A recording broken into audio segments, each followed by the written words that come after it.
আমি তোমার হাত ছুঁয়ে কথা দিচ্ছি, আমি বেঁচে থাকতে তোমাকে কখনো কষ্ট পেতে দিব না। হয়তো শহরের উঁচু বিল্ডিং এ বড় ফ্ল্যাট দামি গাড়ি কিনে দিতে না পারি, কিন্তু আমার ভালোবাসার অভাব কখনো তোমাকে টের পাইতে দিব না। হ্যাঁ বলো। তুমি নাকি নতুন একটা ট্যাব কিনে জোনাইদের জন্য পাঠিয়েছো?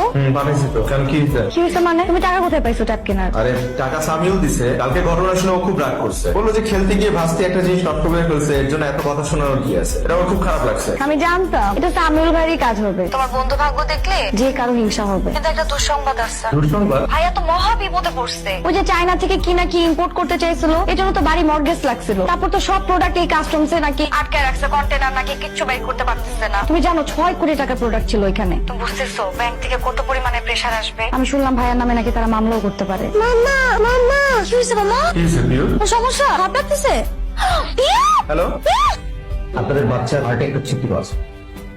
হার্টে ছিদ্র মানে? হঠাৎ করে হার্টে ছিদ্র কোথেকে আসলো? না না, হঠাৎ করে না, এটা জন্মগত। বাচ্চা যখন ছোট থাকে তখন এদিকটা পড়ে না, বড় হয়ে যখন একটু হালাকি করে করে ঘাবড়াবেন না, আমাদের এখানে চিকিৎসার ব্যবস্থা আছে। ওর ওপেন হার্ট সার্জারি করবো। Open heart? কি বলতেছেন আপনি? এতটুকু ছোট বাচ্চার ওপেন হার্ট কি করে হয়? এটা ছাড়া আর এটা করতে হবে, দ্রুতই করতে হবে। কিছু খরচাপাতি ব্যাপার আছে, তাই কমা লাগবে।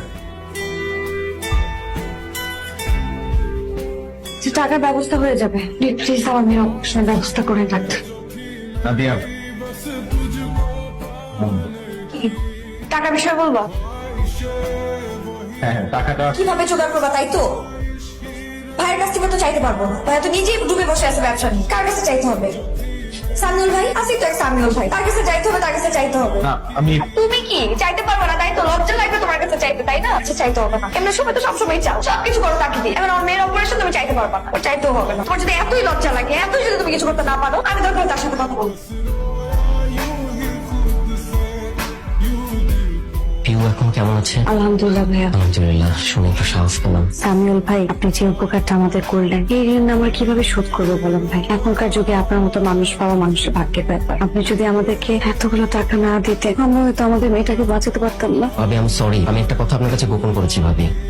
আপনি যে প্রশংসা করছেন, যা কিছু বলছেন আমি করেছি, তার কোনো কিছুরই যোগ্য আমি না। আমি ওর জন্য কিছু করিনি, আমাকে কিছু করতে হয়নি, যা কিছু করার রাকিবই করেছে। মানে? আমি অনেকদিন ধরে একটা কথা আপনার কাছে গোপন করেছি। আপনি যে কোম্পানিটা দেখেন সেই কোম্পানির মালিক আমি না, আমি কর্মচারী, রাকিব মালিক। সে যে এত বড়লোক ভাবে সেটা কাউকে জানাতে চায় না। কত কত মসজিদ মাদ্রাসা যে রাকিবের টাকায় চলে তার কোনো ঠিক ঠিকানা নেই। প্রায় 300 ছেলেপেলের ভরণ পোষণের দায়িত্ব নিয়ে নিয়েছে শুধুমাত্র রাকিব।